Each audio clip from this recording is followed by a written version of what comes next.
Comme je l'ai dit, la France, c'est un pays très varié, donc il y a plusieurs portes d'entrée, en quelque sorte, dans ce pays.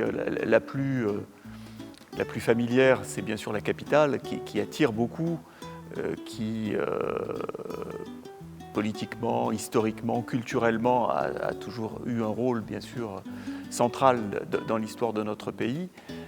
Mais c'est important de ne pas se limiter à cette réalité-là, et de découvrir la France des régions, des terroirs, comme on dit, dans sa diversité. Donc, quel itinéraire? Je dirais qu'il y en a beaucoup qui sont envisageables, mais ce qui est important, c'est de cheminer en fait dans ces paysages.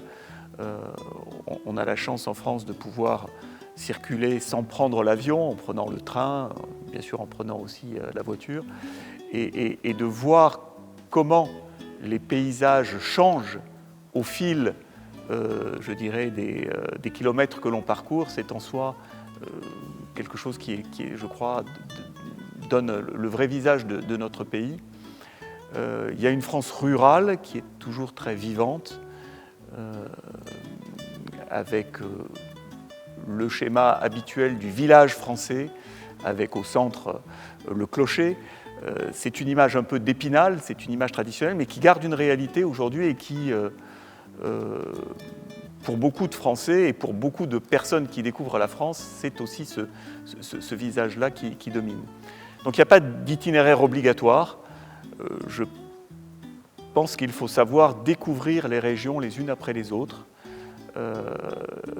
C'est vrai que notre système de transport a été organisé de façon rayonnante depuis la capitale, donc il est facile de joindre les grandes villes françaises, les grandes régions françaises depuis Paris. C'est parfois un peu plus difficile de circuler entre l'ouest et l'est de la France, par exemple.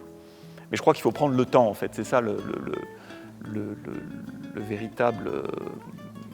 Ce qui est vraiment important, c'est de prendre le temps de circuler en France, de rester dans des régions qui ont leur personnalité, qui ont leur qualité propre.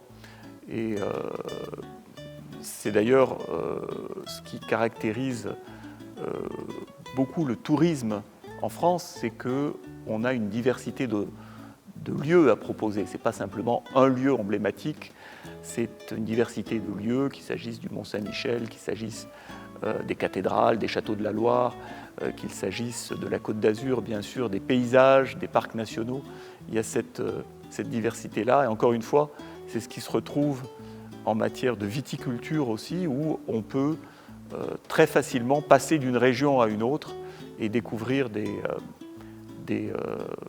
réalités viticoles et des types de vins très différents.